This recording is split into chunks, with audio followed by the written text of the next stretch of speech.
নমস্কার বন্ধুরা, কিচেন ক্রাভিংসে আরও একটি নতুন এপিসোডে সবাইকে স্বাগত জানিয়ে আবারও হাজির হয়ে গেছি নতুন রেসিপি নিয়ে। সেটা হলো লাচ্ছা পরোটার রেসিপি। আর যদি সঙ্গে থাকে চিলি চিকেন বা চিকেন কষা, তাহলে তো আর কোনো কথাই নেই, একদম জমে যাবে। দেখো পরোটাগুলো কতটা খাস্তা হয়েছে, একদম প্রত্যেকটা লেয়ারে লেয়ারে আলাদা করা যাচ্ছে। আর খেতেও খুব সুস্বাদু হয়, যে কোনো সাধারণ পরোটার থেকে এটা দারুণ খেতে হয়। এটা ডিনারে চিলি চিকেন বা চিকেন কষার সঙ্গে এরকম একটা রেসিপি থাকলে ব্যাস আর কিচ্ছু লাগবে না। তোমরা অবশ্যই বাড়িতে একবার ট্রাই করবে। আর এই লাচ্ছা পরোটার 3-4টে প্রসেস আছে। আমি সব থেকে যেটা খুব সাধারণ, খুব সহজে করা যায়, সেটাই আমি তোমাদের সাথে শেয়ার করেছি। দেখো কতটা সফট হয়েছিল পরোটাগুলো, আর খেতেও দুর্দান্ত হয়েছিল। তোমরা বাড়িতে আজকেই ট্রাই করে দেখো। তাহলে দেখতে থাকো আজকের রেসিপি। আমি এর জন্য 250 গ্রাম মতন আমি ময়দা নিয়ে নিয়েছি। ময়দার আটা আমি একবারে মিশিয়ে নিয়েছি, পুরোটা আমি ময়দায় করিনি। আর দিয়ে দিচ্ছি একটু লবণ স্বাদ মতন, আর দিয়ে দেবো একটু রিফাইন অয়েল। এবারে এটাকে আমি ময়ান দিয়ে নিচ্ছি ভালো করে, রিফাইন অয়েল আর লবণ দিয়ে। তোমরা চাইলে এখানে বেকিং পাউডার অ্যাড করতে পারো বা খাবার সোডা।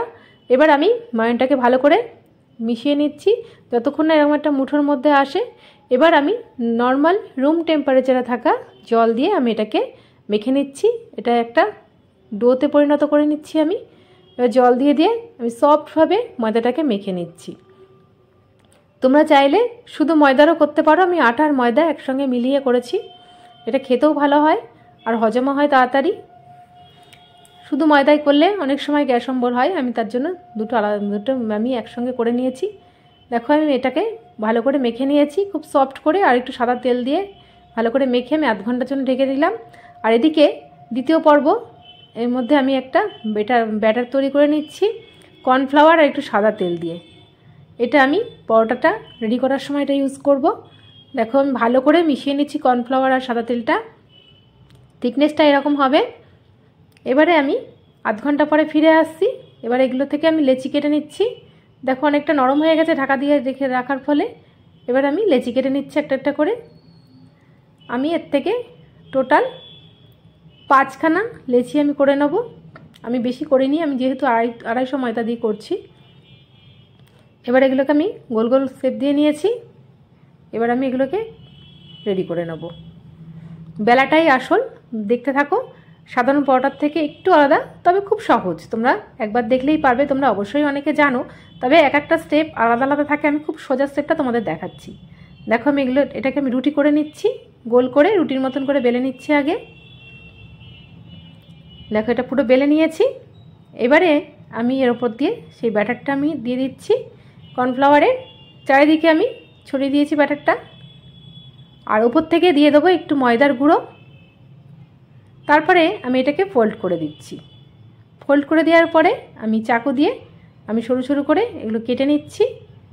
খুব সহজ পদ্ধতি, আমি সব থেকে যেটা সহজ আমি সেটাই তোমাদের দেখাচ্ছি। দেখো এবার এই ফোল্ডটাকে আমি খুলে নিচ্ছি। এবার আস্তে আস্তে এগুলোকে গুটিয়ে নিচ্ছি। তারপরে আমি এটাকে ফোল্ড করে একদম গোল করে নেব, আর মুখটাকে আমি সামনে মুড়ে দিলাম। এইভাবে আমি 5টা ডোই একইভাবে করে নেব। আমি আর একটা তোমাদের দেখিয়ে দিচ্ছি, তোমরা অবশ্যই এতক্ষণে বুঝতে পেরে গেছো। দেখো এটাও আমি একইভাবে করে নিচ্ছি। ব্যাটারটা দিয়ে দিলাম, আর ওপর থেকে একটু ময়দা দিয়ে দিচ্ছি। আর এই পরোটাটা খুব আলতোভাবে বেলতে হবে, বেশি চাপ দিয়ে বেললে কিন্তু এই লেয়ারগুলো সব আলাদা আলাদা হবে না, একদম মিশে যাবে। প্রত্যেকটা লেয়ার আলাদা আলাদা হবে, তাহলেই পরোটাগুলো খুব খাস্তা হবে আর খুব সফট হবে। দেখো এইভাবে আমি গুটিয়ে নিলাম। একইভাবে আমি 5খানা রেডি করে নিলাম। এবারে এগুলো বেলে নেওয়ার পালা। আমি এবার একটা একটা করে বেলে নেব। এটাও আমি তোমাদের একটা বেলে দেখাচ্ছি, একটা বা দুটো আমি তোমাদের বেলে দেখাবো। বেশিক্ষণ বেললে ভিডিওটা অনেকটা বড় হয়ে যাবে। দেখো আমি তোমাদের বেলে দিচ্ছি, দেখেছো? দেখতেই পাচ্ছ প্রত্যেকটা লেয়ার লেয়ার আলাদা করে আলাদা হয়ে যাচ্ছে গোল গোল করে। ভাজার সময় তোমরা বুঝতে পারবে প্রত্যেকটা লেয়ার আলাদা আলাদা হয়ে যাচ্ছে। একইভাবে এটাও আমি তোমাদের বেলে দেখাচ্ছি।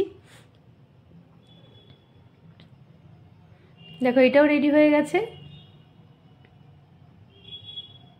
এবার চলো এগুলোকে ভেজে নিই।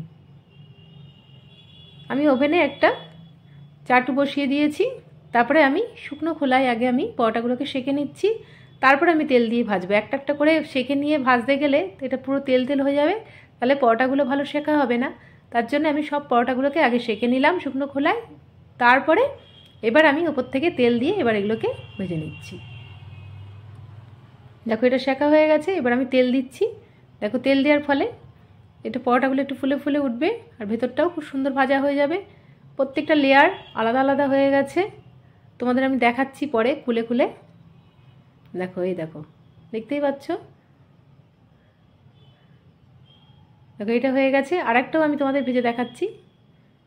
এই দেখো আমি তেল দিয়ে ভেজে নিলাম,